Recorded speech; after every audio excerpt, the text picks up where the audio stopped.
नमस्ते विद्यार्थी मित्रांनो, मी Mangesh Jipkate, Shri Sai coaching classes Shirdi या माध्यमातून आपल्या संपर्कामध्ये आहे. तर आता आपण 12वी फिजिक्स मधील पहिला युनिट रोटेशनल डायनामिक्स, आता हा आपला दुसरा पिरियड आहे. रोटेशनल डायनामिक्स हा जो युनिट आहे याचा आपला आता दुसरा पिरियड आहे. तर आता जो पार्ट आहे तो आपल्याला जो बघायचा आहे तो आहे right hand rule. State and explain the right hand rule. आता राईट हँड रूल हा जो आहे तो आपल्याला जे आपण मगाशी 3 टर्म बघितल्या, कोणत्या कोणत्या 3 टर्म बघितल्या. पहिली जी टर्म आहे ती आहे अँग्युलर डिस्प्लेसमेंट. पहिली टर्म अँग्युलर डिस्प्लेसमेंट. त्यानंतर दुसरी जी टर्म आहे that term will be angular velocity omega. यानंतर तिसरी जी टर्म आहे ती आहे अँग्युलर ऍक्सेलरेशन. या तिघांच्याही डायरेक्शन काढण्यासाठी यूज होणार आहे. तिघांच्या ज्या डायरेक्शन आहेत त्या डायरेक्शन मिळवण्यासाठी आपण राईट हँड रूलचा उपयोग करतो. आता राईट हँड रूल मध्ये ही डायग्राम जरा बरोबर समजून घ्या. ही डायग्राम, यामध्ये राईट हँड आहे. राईट हँडचे हे थंब आहेत, थंब, आणि इथं हे कर्ड फिंगर्स आहेत, कर्ड फिंगर्स, वळवलेली बोट ज्याला म्हणतो आपण, कर्ड फिंगर्स, आणि ह्या थंब आहे. तर याला आपण राईट हँड स्क्रू रूल असं पण म्हणतो. बघा आता right hand rule, right hand rule बघा. इमॅजिन, असं इमॅजिन करा, imagine the axis of rotation, म्हणजे ज्या ऍक्सिसच्या सभोवताली ऑब्जेक्ट रिव्हॉल्व होत आहे. Imagine the axis of rotation to be held in the right hand, म्हणजे उजव्या हातामध्ये आहे असं तुम्ही इमॅजिन करा. Imagine the axis of rotation to be hold in the right hand with the fingers curled around it. आपली जी बोट आहे ती त्याच्या सभोवताली वळलेली आहे. With the fingers curled around it and the thumb is stretched out. आपला जो थंब आहे तो स्ट्रेच आउट आहे, बाहेरच्या दिशेने आहे. Thumb is stretch out. If the curled fingers, जी वळवलेली बोट आहे, if the curled fingers gives the direction of motion of a particle performing circular motion, म्हणजे ही जी वळवलेली जी बोट आहेत ही, it gives the direction of motion of particle performing circular motion, म्हणजे जे पार्टिकल सर्क्युलर मोशन परफॉर्म करत आहेत ती डायरेक्शन दाखवत आहेत. Curled fingers are giving the direction of the motion of a particle performing circular motion. Then the direction of outstretch thumb, हा जो thumb आहे outstretch thumb, then the direction of outstretch thumb gives the direction of each vector. तो जो आहे तो वेक्टरची direction दाखवेल. म्हणजे एवढं सोपं आहे बघा. जे वळवलेली बोट आहेत ते सेन्स ऑफ रोटेशन, म्हणजे फिरण्याची दिशा, पार्टिकलच्या फिरण्याची दिशा, आणि थंब जो आहे डायरेक्शन ऑफ वेक्टर हे इंडिकेट करते. एवढंच याच्यामध्ये. त्यानंतर आता बघा, मी तुम्हाला मगाशी सांगितलं हा जो राईट हँड स्क्रू रूल आहे याचा वापर करून आपण अँग्युलर डिस्प्लेसमेंट, त्याच्यानंतर अँग्युलर व्हेलॉसिटी, आणि त्याच्यानंतर अँग्युलर ऍक्सेलरेशन या तिघांच्या डायरेक्शन ठरवतो. Directions of the angular displacement, direction of the angular displacement, angular velocity and angular acceleration are given by right hand rule. म्हणजे या तिघांचे जे डायरेक्शन आहेत त्या आपण राईट हँड रूलनी मिळतील आपल्याला. आता या ठिकाणी direction of the angular velocity बघा. आता या ठिकाणी ही जर का डायरेक्शन आपण बघितली, ही पहिली डायरेक्शन, तर या ठिकाणी ही अँटी क्लॉकवाईज आपण कन्सिडर करतो, आणि जो थंब आहे तो किंवा जो वेक्टर आहे तो अपवर्ड डायरेक्शनला आहे. आता याला जर का आपण अँटी क्लॉकवाईज डायरेक्शन म्हणालो तर याला आपण क्लॉकवाईज डायरेक्शन म्हणणार, आणि क्लॉकवाईज डायरेक्शन म्हणालो तर हे डाऊनवर्ड डायरेक्शन आहे. बघा, for anti clockwise motion, anti clockwise motion, for anti clockwise motion it is upward, हा वरच्या दिशेनं आहे. And for clockwise motion it is in the downward direction. Clockwise motion जर असेल तो डाऊनवर्ड डायरेक्शनने राहतो, as shown in the figure. आता हे दोन्ही आपण बघितले, डायरेक्शन बघितले या पद्धतीनं. For increase the speed of direction of alpha is same as the direction of omega, and for decreasing speed of direction alpha is opposite omega in the figure. आता या ठिकाणी बघा, समजा ओमेगा इन्क्रीज होत असेल, ओमेगा वाढत आहे, omega is increasing, तर अल्फा ही जी टर्म राहणार आहे अँग्युलर ऍक्सेलरेशन ती जी आहे ती पॉझिटिव्ह राहील. आणि जर का ओमेगा डिक्रीजिंग असेल, डिक्रीजिंग, तर अल्फा आहे पण तो निगेटिव्ह आहे. जे पॉझिटिव्ह राहतो ना त्याला आपण ऍक्सेलरेशन म्हणतो, आणि जे म्हणजे अँग्युलर ऍक्सेलरेशन. आणि जर का निगेटिव्ह असला, स्पीड कमी होत असला, तर त्याला आपण निगेटिव्ह ऍक्सेलरेशन. तर आपण ऍक्सेलरेशन मध्ये त्याला आपण रिटार्डेशन पण म्हणतो. म्हणजे जर का ओमेगा वाढत असेल तर अल्फा पॉझिटिव्ह, आणि ओमेगा समजा कमी होत असेल तर अल्फा का राहणार आहे निगेटिव्ह. तर आता आपण राईट हँड स्क्रू रूल बद्दल पण बघितलं. आता पुढचा हा जो पार्ट आहे, पुढचा relation between linear and angular velocity. Linear velocity and angular velocity यामध्ये एक रिलेशन आहे.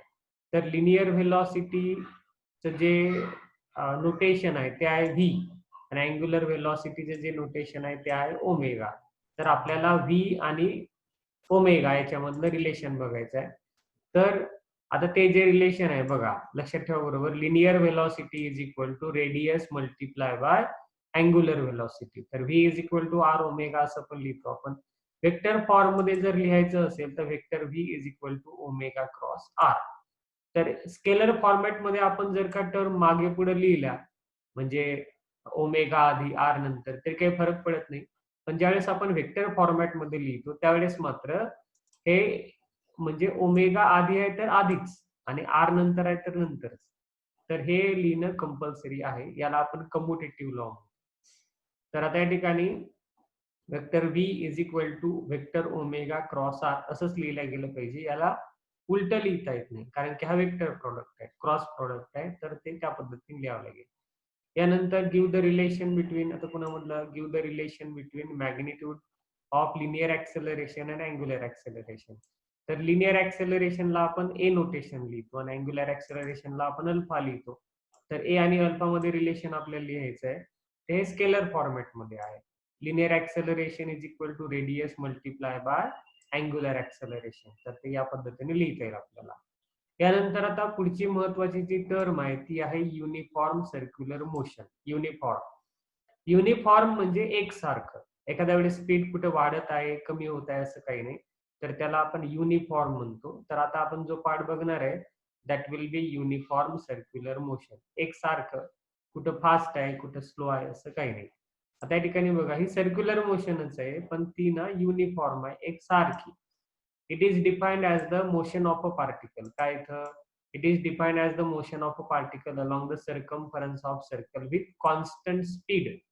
हा एक टर्म, ही कॉन्स्टंट स्पीड हे नवीन आहे या ठिकाणी. का सांगेल तुम्हाला definition, motion of a particle along the circumference of circle with constant speed. म्हणजे स्पीड वाढत आहे किंवा कमी होत आहे असं काही नाही, एक सारखी स्पीड आहे. आता यामध्ये जे युनिफॉर्म सर्क्युलर मोशन आहे त्याच्यामध्ये मग आता कसं बदल होतो बघा. In UCM direction of the velocity changes. Direction जी आहे ना ती चेंज होईल. देअरफॉर इट इज, आता व्हेलॉसिटी जी आहे ना ती व्हेक्टर टर्म आहे, तर त्याला मॅग्निट्यूड आणि डायरेक्शन दोन्ही टर्म आहेत. मॅग्निट्यूड पण आहे आणि काय डायरेक्शन पण आहे. तर युनिफॉर्म सर्क्युलर मोशन मध्ये काय होतं, मॅग्निट्यूड सारखा राहतो, मॅग्निट्यूड मध्ये काही बदल होत नाही, पण डायरेक्शन जी आहे ती कंटिन्युअसली चेंज होते. म्हणजे direction of the velocity goes on changing continuously. त्याच्यामुळे ही जी मोशन आहे that motion will be accelerated motion, म्हणजे त्याला ऍक्सेलरेशन आहे. कारण की यामध्ये मॅग्निट्यूड जरी सारखा असला तरी पण डायरेक्शन जी आहे ती कंटिन्युअसली चेंज होत आहे. तर याचे एक्झाम्पल आहेत बघा, motion of the earth around the sun. बरोबर, त्या ठिकाणी मॅग्निट्यूड जरी सारखा असला तर पण डायरेक्शन चेंज होत आहे. यानंतर motion of the moon around the earth, दुसरे एक्झाम्पल. यानंतर motion of the second hand, म्हणजे घड्याळाचा सेकंद काटा, मिनिट हँड मिनिट काटा, अँड अवर हँड तास काटा. Motion of the second hand, minute hand and hour hand of a clock. यानंतर motion of earth around its own axis. पृथ्वी जी आहे ती स्वतःच्या ऍक्सिस सभोवताली फिरत आहे. तर हे सगळे जे उदाहरणं आहेत ते युनिफॉर्म सर्क्युलर मोशनचे आहेत. त्यानंतर पुढच्या काही टर्म आहेत. एक टर्म आहे पिरियड, पिरियड, आणि दुसरी जी टर्म आहे ती आहे फ्रिक्वेन्सी. आता तुम्हाला एक माहिती आहे की समजा एखादी युनिफॉर्म सर्क्युलर मोशन असेल, युनिफॉर्म सर्क्युलर मोशन, तर एक सर्कल पूर्ण करायला तो जो पार्टिकल आहे त्याला एक ठराविक कालावधी लागणार आहे, कमी किंवा जास्त काही. It will take the same time. तर त्याला एक ठराविक वेळ लागणार आहे. तर तो एक सर्कल पूर्ण करण्यासाठी जितका वेळ लागणार आहे त्याला आपण पिरियड म्हणतो. पिरियड म्हणजे एखादा असा ठराविक कालावधी, रँडमली काही पण. आता या ठिकाणी बघा डेफिनेशन तयार झालेली आहे बघा. कशी तयार झालेली आहे? The time taken by particle performing uniform circular motion. म्हणजे एखादा पार्टिकल आहे तो युनिफॉर्म सर्क्युलर मोशन परफॉर्म करत आहे.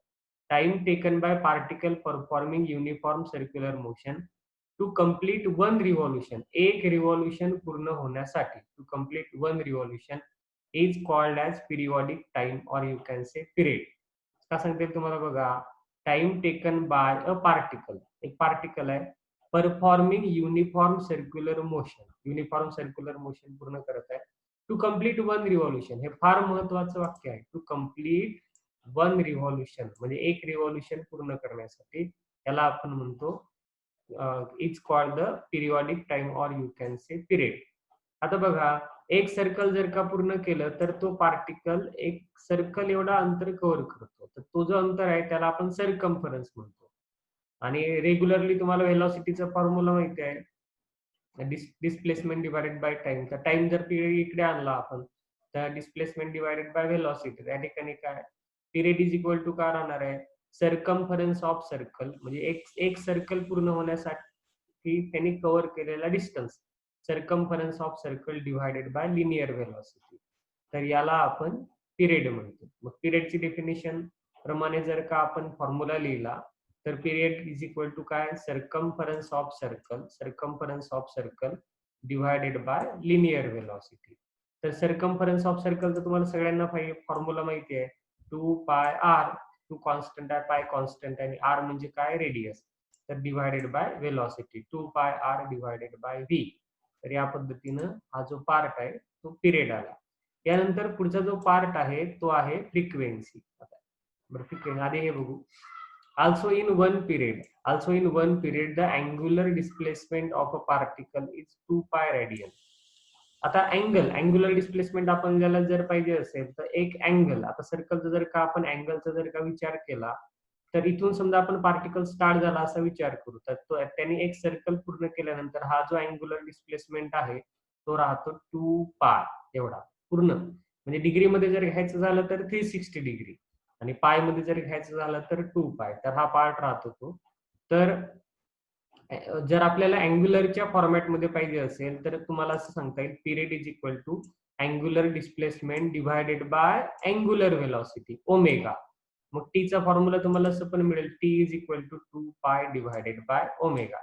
मग आता टीचे आपल्याला दोन फॉर्म्युले मिळाले. एक तर हा फॉर्म्युला आहे या ठिकाणी T is equal to 2 pi R divided by V, किंवा आता हा दुसरा आपण फॉर्म्युला बघितला टी इज इक्वल टू 2 पाय डिवायडेड बाय ओमेगा. तर या पद्धतीने आता याचा जो पिरियडचा जो एसआय युनिट आहे तो आहे सेकंड हा एसआय युनिट आहे.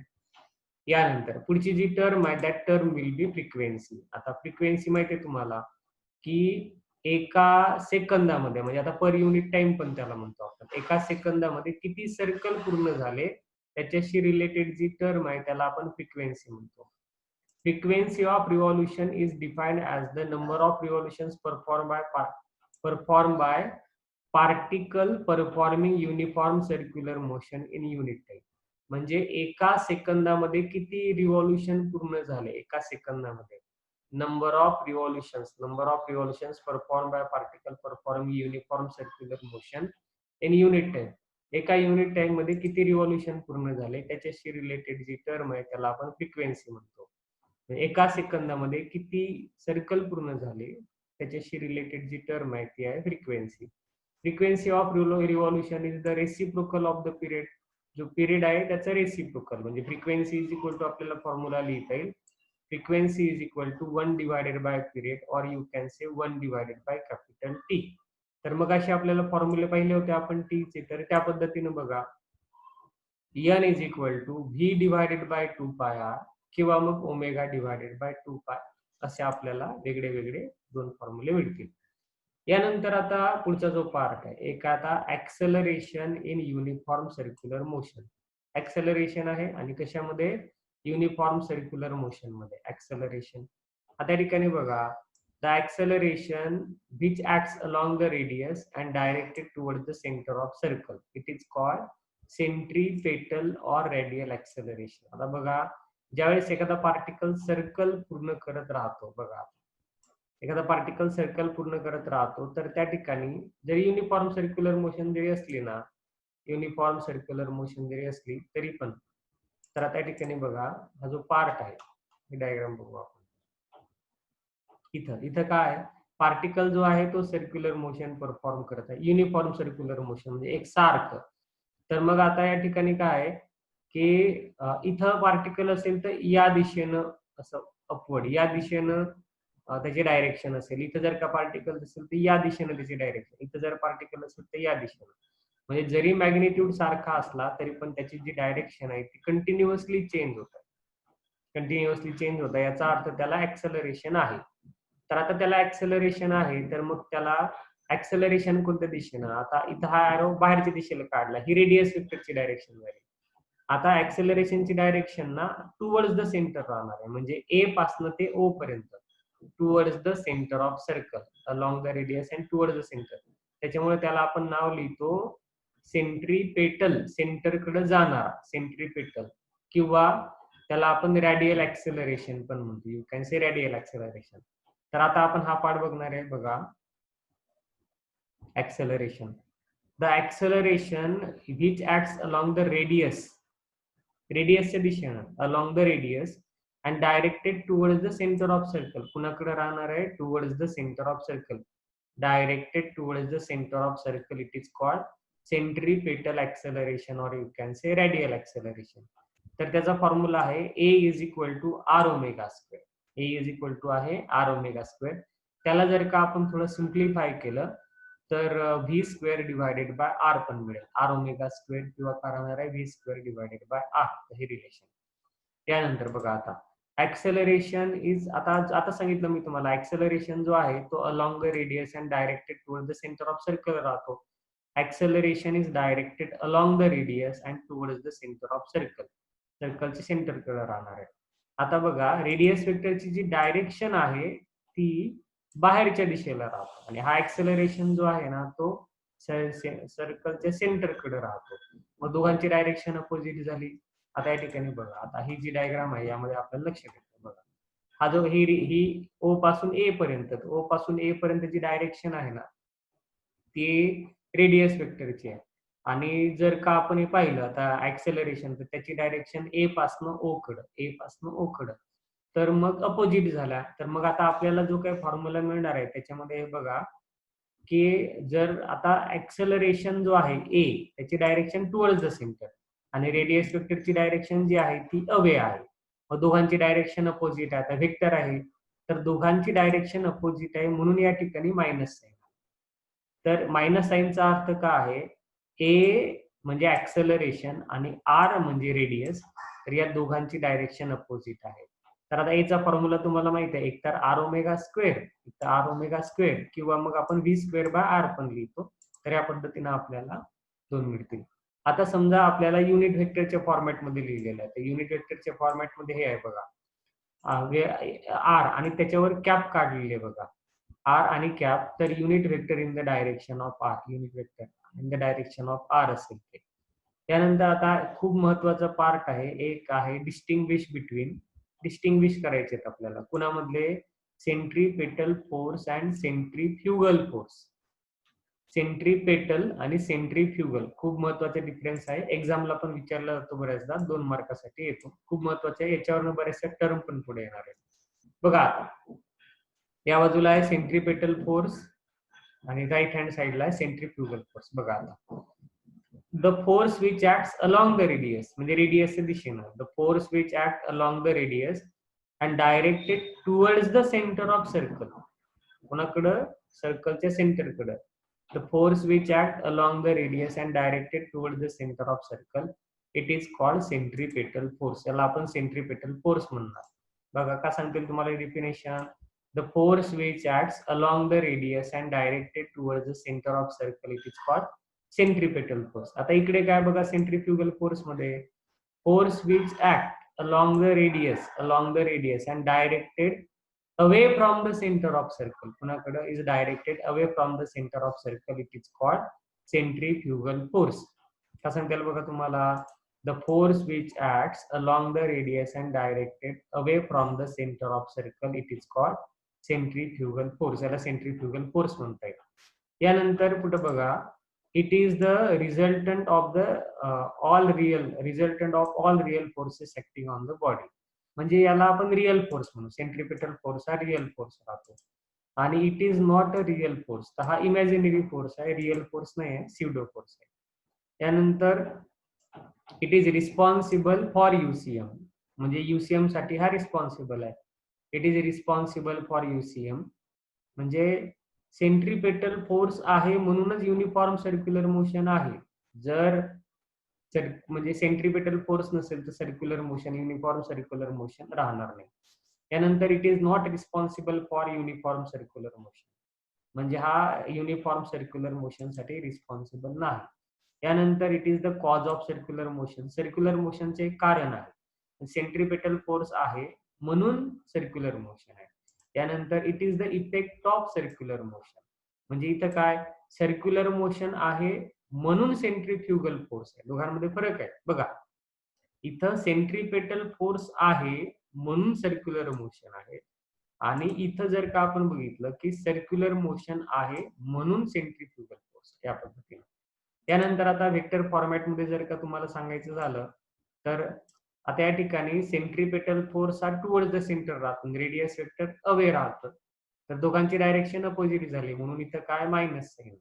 आणि या ठिकाणी काय सेंट्रिफ्युगल फोर्स आणि रेडियस वेक्टर दोघांची डायरेक्शन एकच आहे म्हणून इथं ना मायनस साइन नाही आहे तर प्लस साइन, दोघांची डायरेक्शन सारखीच आहे. त्यानंतर पुढे आहे angle between centripetal force and position vector is 180 degree, कारण की दोघांची डायरेक्शन अपोजिट आहे. एक समजा एका बाजूला आहे या बाजूला, तर दुसरा या बाजूला आहे, त्याच्यामधला अँगल जर आपण कन्सिडर केला तर तो अँगल किती राहणार आहे 180 डिग्री. त्यानंतर centrifugal force and position vector एकाच दिशेला आहेत, त्याच्यामुळे त्याच्यामधला जो अँगल आहे तो आहे 0 डिग्री. तर या पद्धतीने. त्यानंतर एक्झाम्पल आहे बघा, gravitational force between the earth and sun, तर हा जो आहे सेंट्रिपेटल फोर्स. त्यानंतर electrostatic force between nucleus and electron, तर जे ऍटम राहतो, ऍटम मध्ये न्यूक्लियसच्या सभोवताली इलेक्ट्रॉन फिरत राहतात, तर तो जो आहे न्यूक्लियस, पॉझिटिव्ह न्यूक्लियस राहतो सेंटरला आणि बाहेर सर्क्युलर ऑर्बिट मध्ये इलेक्ट्रॉन फिरत राहतो, तर त्याच्यामधला जो फोर्स आहे तो आहे सेंट्रिपेटल फोर्स. त्यानंतर इकडे आता centrifugal force, the children sitting in a merry go round experience and outward pull due to the centrifugal force, म्हणजे ज्यावेळेस मेरी गो राउंड मध्ये मुलं बसलेले राहतात त्यावेळेस त्यांना बाहेरच्या दिशेला ढकललं जातं, जाणवतं ते, तर त्याला आपण सेंट्रिफ्युगल फोर्स म्हणतो. उदाहरण आहे. यानंतर बल्जिंग ऑफ अर्थ, तुम्हाला माहिती आहे की अर्थचा जो आकार आहे तो कम्प्लीट सर्कल नाहीये, तर इक्वेटर जो आहे मधला जो आहे इक्वेटरला तो फुगीर आहे, आणि पोलला जे आहे, पोलला टॉपला जर आपण टॉप किंवा बॉटमला पाहिला आपण, म्हणजे वरती नॉर्थ पोल खाली साऊथ पोल, तर त्याला ना तो फ्लॅट आहे, तर ते हे कशामुळे झालेलं आहे, it is because of the centrifugal force. तर आता आपण हा पार्ट एवढा बघितलाय. आता नंतरच्या पिरियडला आपल्याला खूपच महत्वाचा पार्ट आहे या युनिट मधला, आणि तो एक्झामला खूपदा विचारला जातो, तर तो पार्ट आहे बँकिंग ऑफ फ्रूट. तर ते आपण नंतरच्या पिरियडला बघू. तर आता थँक्यू.